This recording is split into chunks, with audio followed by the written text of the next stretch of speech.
Well, I've always enjoyed playing in front of audiences and always played around clubs and concerts and just I got tired a little bit of seeing the glass walls, inside the studio and I For decades, Lee Ritenour's guitar was the language of sophistication, a bridge between jazz and pop, a sound both effortless and untouchable. And at the center of it all was Fourplay, the supergroup that redefined smooth jazz, elevating it from background music to a global phenomenon. Their chemistry felt unbreakable, their success inevitable. But behind the polished grooves and immaculate recordings was another story. One no liner notes captured, one no critic ever uncovered. Every question about Fourplay's inner workings was brushed aside, every fracture masked by harmony, until now. At 73, Lee Ritenour finally breaks his silence, and what he admits about Fourplay doesn't just rewrite the group's legacy. It forces us to question everything we thought we knew about their rise, their unity, and their unraveling. But what exactly does Ritenour reveal that leaves fans astonished, and the jazz world unsettled? Stay with us as we find out. Lee Ritenour's earliest memories were not of fame or glory, but of sound. The nylon strings of a classical guitar, plucked in the dim glow of his childhood Los Angeles home, became his universe before he was even a teenager. By the age of 12, he was already a prodigy, a boy who could mimic the masters, yet never seemed impressed with his own skill. The stage was calling, but unlike other young musicians chasing applause, Ritenour seemed to keep his distance from it. He was born in 1952, in an era when Los Angeles was still shaping its musical identity. Rock and roll was exploding, jazz was retreating into its own intellectual corners, and the city's studios became the hidden laboratories of sound. Ritenour entered this world quietly, almost invisibly. By the time most boys his age were fumbling through high school dances, he was already sitting in with established musicians, slipping through back doors of clubs where children technically weren't allowed. His reputation spread, not because he was flashy, but because he was precise. Every note seemed deliberate, almost surgical. At 16, he was invited to play with the Mamas and the Papas, an opportunity most would have bragged about for life. But Ritenour never treated these moments as conquests. He was a craftsman, not a star.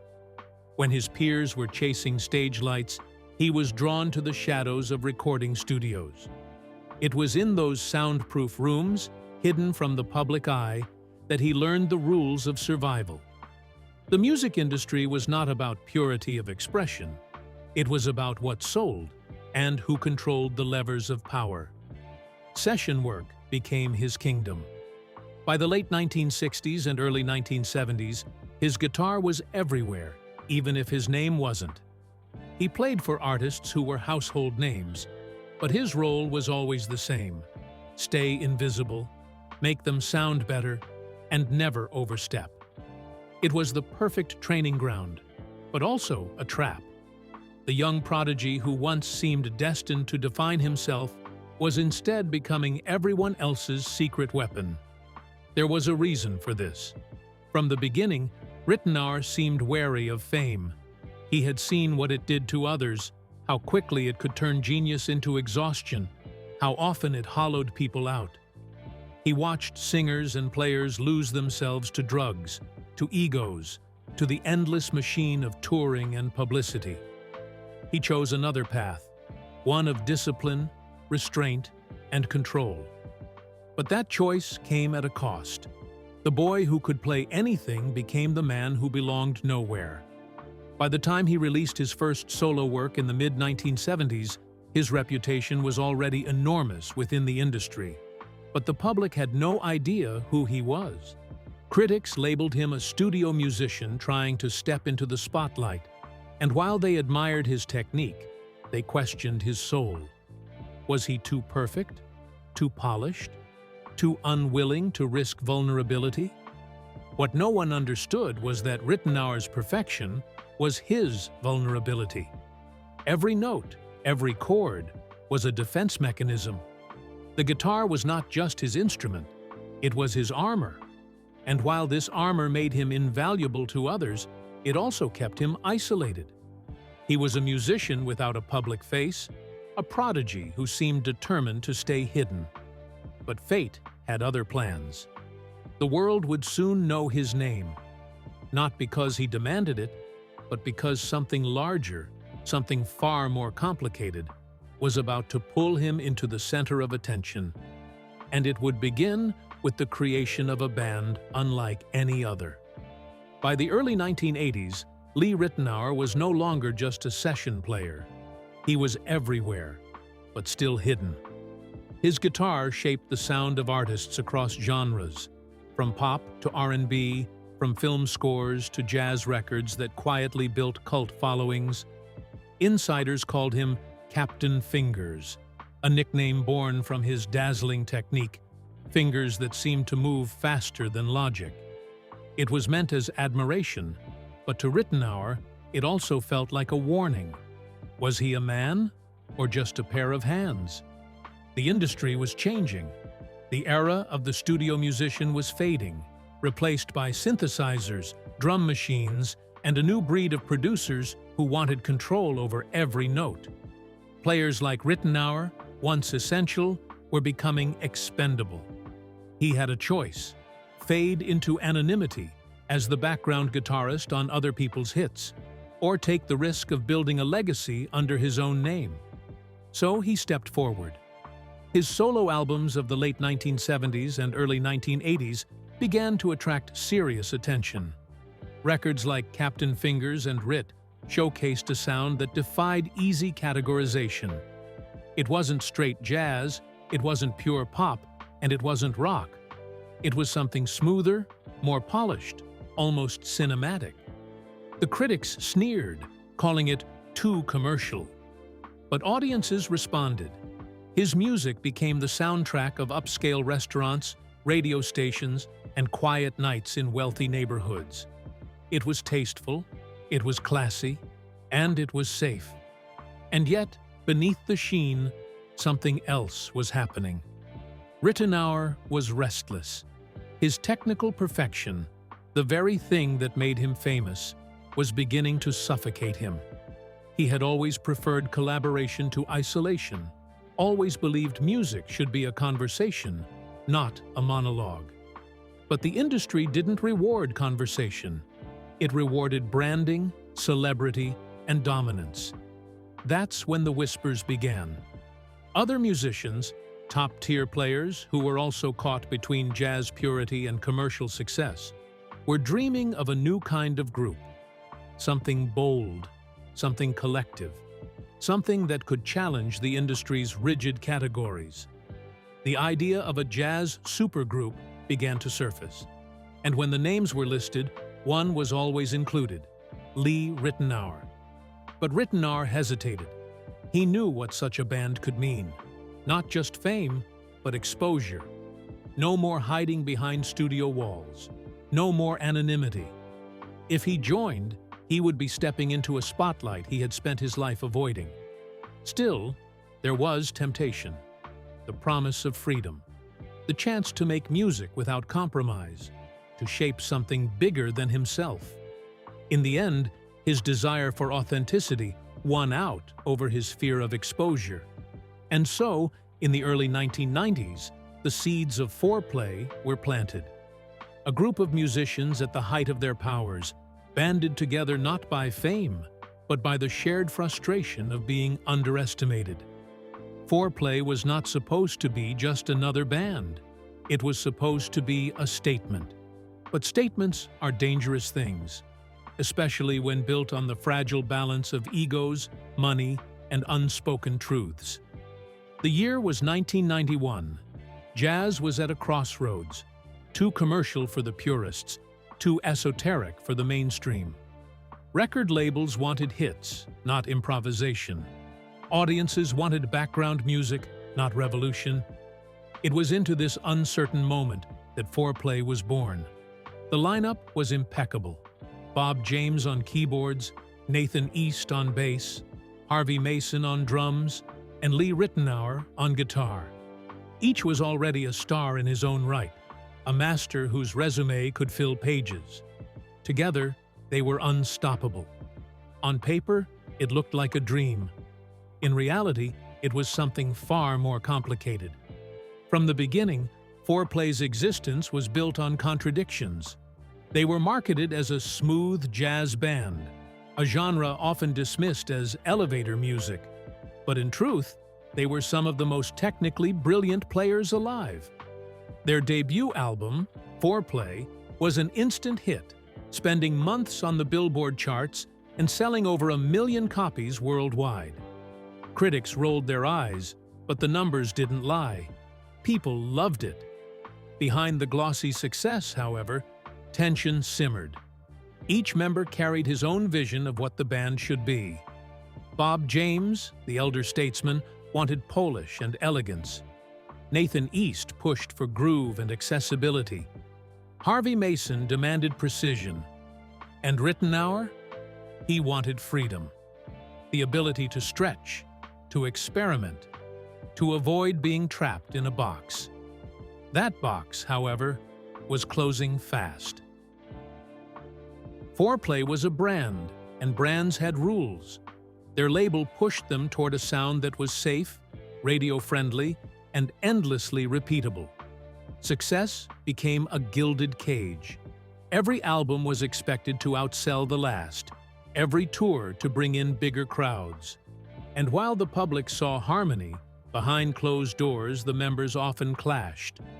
Ritenour, in particular, struggled. His perfectionism, once his greatest strength, became a source of conflict. To him, music was sacred. To the industry, it was a product. Even within the band, his desire for exploration sometimes collided with the others' preference for accessibility. The unspoken truth was that Fourplay wasn't just about music, it was about compromise. And compromise has a cost. For Ritenour, that cost grew heavier with each passing year. Fourplay had given him global recognition, but it had also tethered him to an identity he never fully embraced. He was no longer just Lee Ritenour, the prodigy, the session legend. He was Lee Ritenour of Fourplay. But what happens when the very thing that makes you visible becomes the thing you want to escape? The answer would come sooner than anyone expected. On stage, Fourplay was a revelation. Audiences swayed to the grooves. Critics begrudgingly admitted their polish, and promoters hailed them as the saviors of smooth jazz. But inside the rehearsal rooms, things were far less harmonious. The very ingredients that made them magnetic as a group were the same elements that caused deep fractures. Bob James, the founding keyboardist, was a perfectionist of a different sort than Ritenour. His vision leaned toward elegance, music that shimmered like glass, every chord gleaming with clarity. Nathan East, charismatic and endlessly adaptable, was the heart, always leaning toward melodies that could cross genres, blending funk, R&B, and pop with ease. Harvey Mason, the drummer, was a timekeeper not just in music, but in discipline, demanding tightness and exactness in every performance. And then there was Lee Ritenour, who, despite his meticulous touch, longed for a freedom that Fourplay's structure didn't always allow. At first, the differences were manageable. The band had too much talent, too much momentum to let minor clashes derail them. Their first album soared, dominating Billboard's contemporary jazz charts, moving millions of copies worldwide. Their music was everywhere, in restaurants, on film soundtracks, on late-night radio shows that wanted something refined. They were not just a band, they were an institution. But cracks began to show. Ritenour felt boxed in, playing within boundaries he had spent a lifetime trying to avoid. He had joined Fourplay with the promise of collaboration and exploration, but the pressure of commercial success shifted everything. The industry didn't want risk, it wanted replication. Each album had to sound like the last, only smoother, safer, more marketable.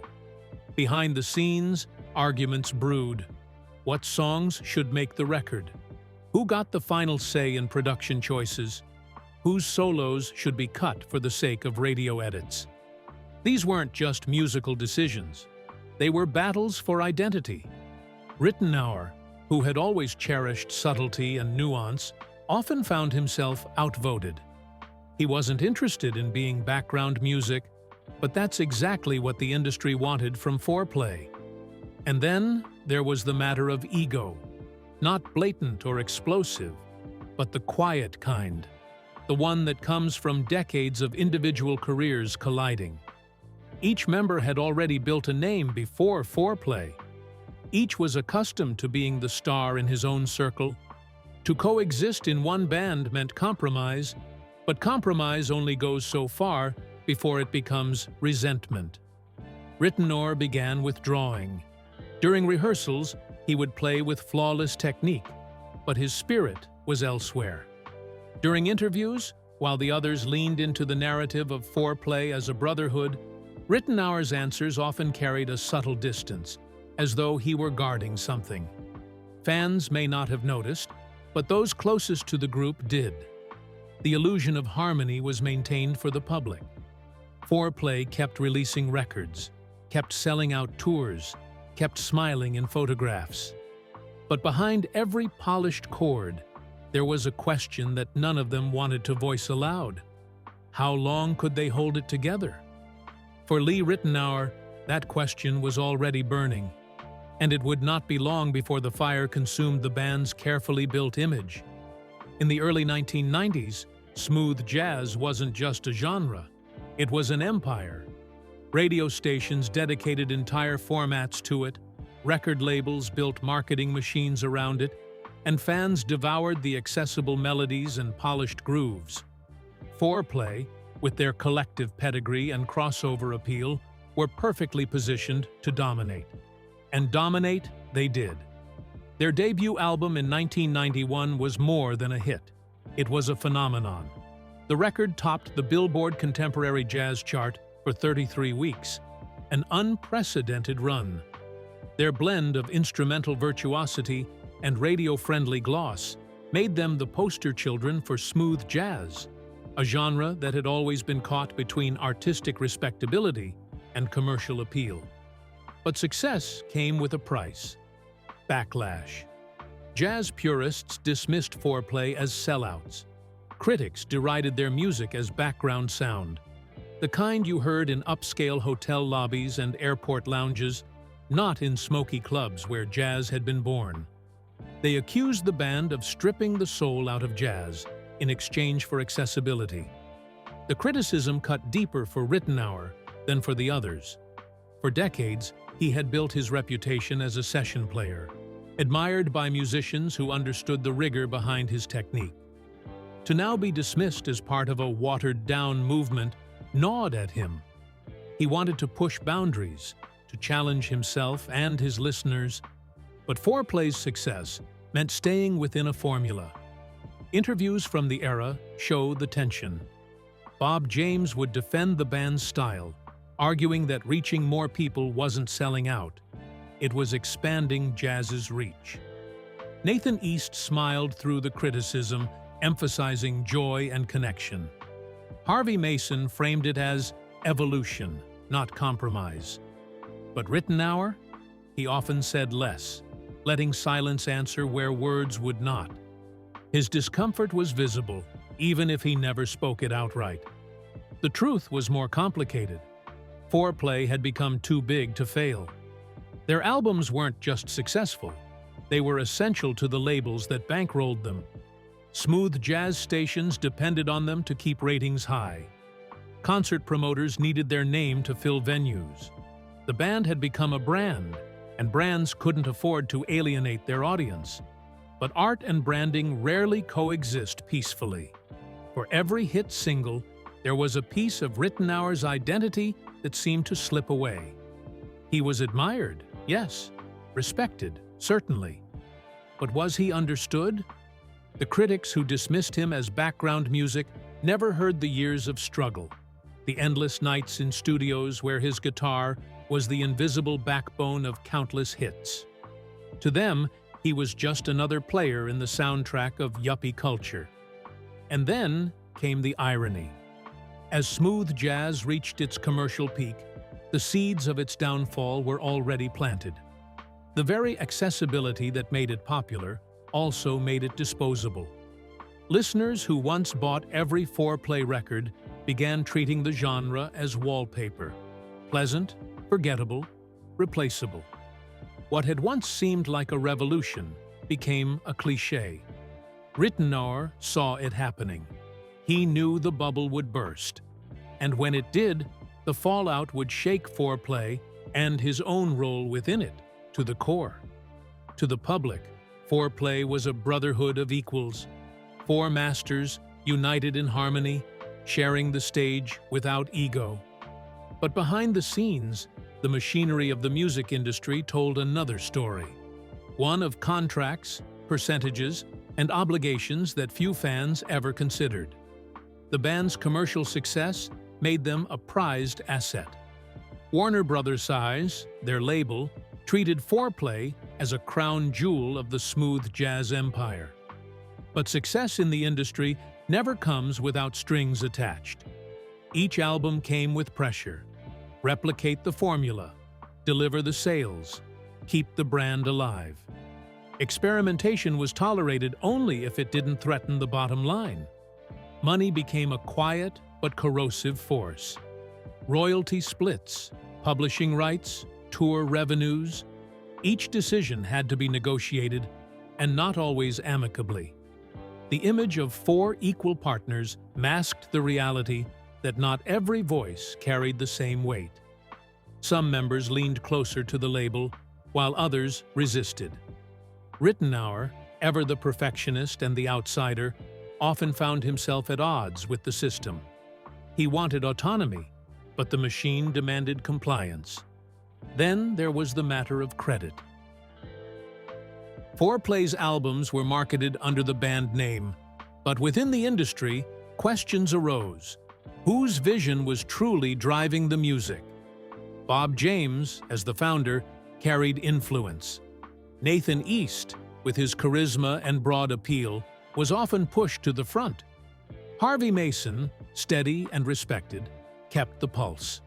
And Ritenour, though a founding member, sometimes felt overshadowed. His guitar was essential, yet the spotlight seemed to drift elsewhere. Tensions deepened when it came to touring. Endless travel, grueling schedules, and the demand to always present a polished image wore on the group. For Ritenour, who had once cherished anonymity, the constant exposure was suffocating.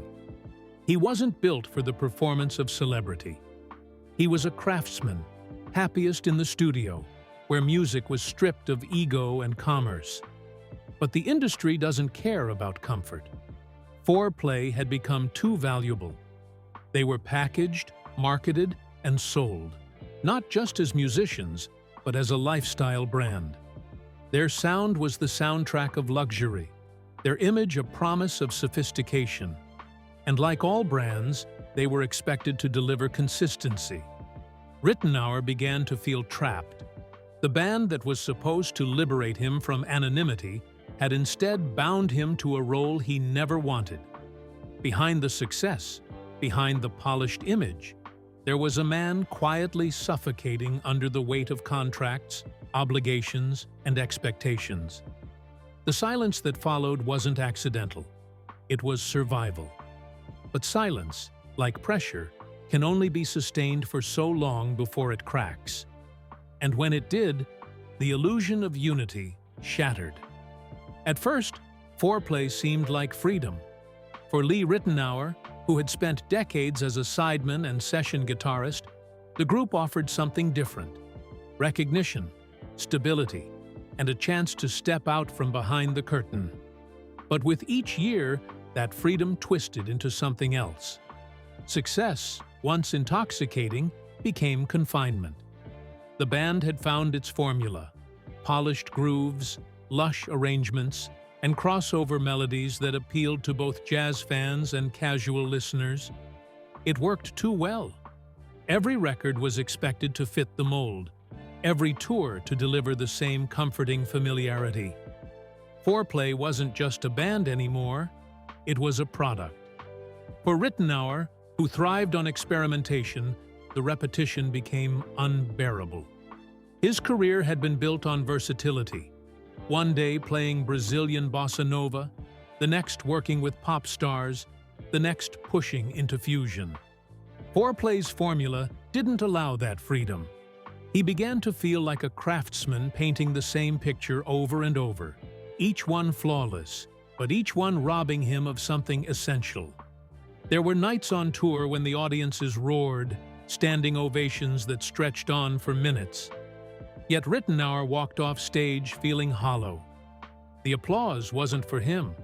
Not really. It was for the machine that Fourplay had become, the carefully curated brand of smooth sophistication. He was a piece in that puzzle, but the piece no longer fit. And success didn't just cage him artistically, it caged him personally. The band's schedule was relentless. Tours stretched for months, recording sessions filled the gaps, and every move was dictated by contracts and expectations. Time for his own projects dwindled. Time for his family, his own voice, slipped further away. Colleagues began to notice the shift. In interviews, Ritenour was cordial but distant, his words clipped, his smile forced. He stopped defending the group against critics, stopped participating in the cheerful banter that the others carried with ease. The more Fourplay was celebrated, the more Ritenour withdrew. Behind the glamour, he was trapped. A musician who had spent his life chasing freedom was now a prisoner of his own success.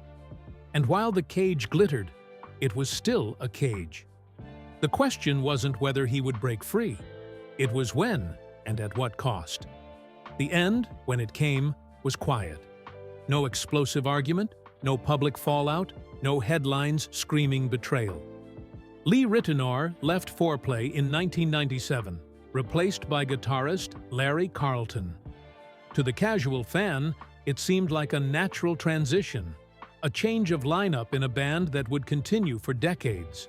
But for those who knew the truth, the silence around his departure spoke volumes. Ritenour never gave a clear explanation.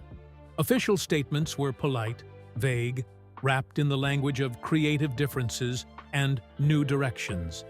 The other members, too, avoided specifics. The image of harmony had to be preserved. Fourplay's brand depended on it. But behind the scenes, the fractures were undeniable. Years of creative tension, commercial pressure, and personal disillusionment had taken their toll. Ritenour felt suffocated, unheard, reduced to a role that stripped him of the very artistry he had built his life around. Walking away wasn't just a decision, it was an act of survival. For the fans, the illusion remained intact. Fourplay continued, releasing albums and touring with Carlton, maintaining the polished sound that had made them famous. The narrative was simple. The band was bigger than any one member. But the truth was more complicated. Ritenour's absence was more than a personnel change. It was a wound, hidden but deep. He had been there from the beginning. His guitar had helped define their sound, his reputation had given the group credibility, his artistry had set the bar. To lose him was to lose part of Fourplay's soul, even if the machine kept running. For Ritenour, the break was both liberation and exile. He returned to solo projects, exploring jazz, Brazilian influences, and collaborations that reignited his creativity. Yet the shadow of Fourplay lingered. Fans still associated him with the band. Critics still framed his career around the departure. And the silence, his refusal to fully explain, only deepened the mystery. The illusion had been shattered, but the truth of why it broke apart remained locked away. For years, it seemed it always would. In the years after leaving Fourplay, Ritenour carved out a quiet path for himself. He recorded prolifically, collaborated widely, and continued to command respect among musicians. Yet something was different. The spotlight that once followed him dimmed. The association with Fourplay, though never erased, was spoken of less and less. Silence became his shield. Whenever asked about the band, his answers were polite, careful, deliberately incomplete. He praised the music, acknowledged the camaraderie, and deflected deeper questions. The silence protected him from reliving old wounds, from reopening battles, from exposing truths that might damage reputations. But it also cost him something. Fans speculated endlessly. Why had he really left? Was it ego? Was it money? Was it conflict? The lack of answers fueled myths, and those myths often painted Ritenour as the outlier, the one who couldn't adapt, the one who walked away. In guarding the truth, he allowed the narrative to be rewritten without him. His silence also created distance. Younger listeners, discovering Fourplay for the first time, sometimes didn't even know he had been a founding member. His role in shaping the band's legacy faded into the background, overshadowed by the ongoing story of a group that carried on without him. Privately, those close to him saw the weight it carried. The years of unspoken tension, the choice to walk away, the endless speculation. It left scars. He had sacrificed visibility for freedom, recognition for peace. In protecting himself, he had let go of something larger, the chance to control his own story. For decades, the silence held. Fourplay moved forward. Ritenour moved on. The truth sat in the shadows, unspoken, unresolved. Until now. At 73, Ritenour finally broke his silence, and the words he chose would not just reshape his own story, they would rewrite the legacy of Fourplay itself. When Ritenour finally spoke, the revelation was not explosive in volume, but devastating in weight. After decades of silence, he admitted what many had suspected, but few dared to say. Fourplay had never been the harmonious brotherhood it appeared to be. Behind the polish and the smiles lay compromises, betrayals, and an unspoken loneliness that defined his years in the band. He confessed that leaving was not simply about new directions, it was about survival. The pressure to conform, the suffocation of commercial expectations, the quiet wars of ego and control, all of it had pushed him to the edge. Remaining in Fourplay would have meant losing himself entirely. Walking away was the only way to hold on to his identity, his artistry, his sanity. But his words also carried another weight: regret. Regret for the friendships strained, for the music left unmade, for the silence that had allowed others to control the story. Regret for not speaking sooner, for letting myths replace truth. For fans, the confession was both vindication and heartbreak. Vindication because the cracks they had sensed were real. Heartbreak because the dream of Fourplay as a perfect union was shattered forever. The group's legacy remained intact in sound, but forever altered in meaning. And for Ritenour himself, the confession was liberation. At 73, he no longer needed the protection of silence. The truth, once buried, could finally be spoken. And in speaking it, he reclaimed the part of his story that had been lost. But the revelation leaves us with questions that may never be answered. How much of the band's image was built on illusion? How many truths remain hidden behind the music we take at face value? And if silence lasted this long, what other stories have been buried beneath the notes, waiting for time or age to bring them to light? In the end, Ritenour's confession is not just about Fourplay. It's about the price of perfection, the weight of success, and the silence that so often hides what music alone cannot say. And perhaps that is the final truth. Behind every polished harmony lies a discord we are never meant to hear. If the harmony seemed too perfect to fracture, should we accept it as legend? Or ask why the silence endured for so long? At 73, Lee Ritenour finally opens up about Fourplay, but the weight of his confession depends on how closely we choose to listen. Before the years blur the notes and the memories fade into smooth nostalgia, remember, behind every polished chord lies a story never meant to stay hidden. Share your thoughts in the comments below. Thanks for watching. See you in the next one.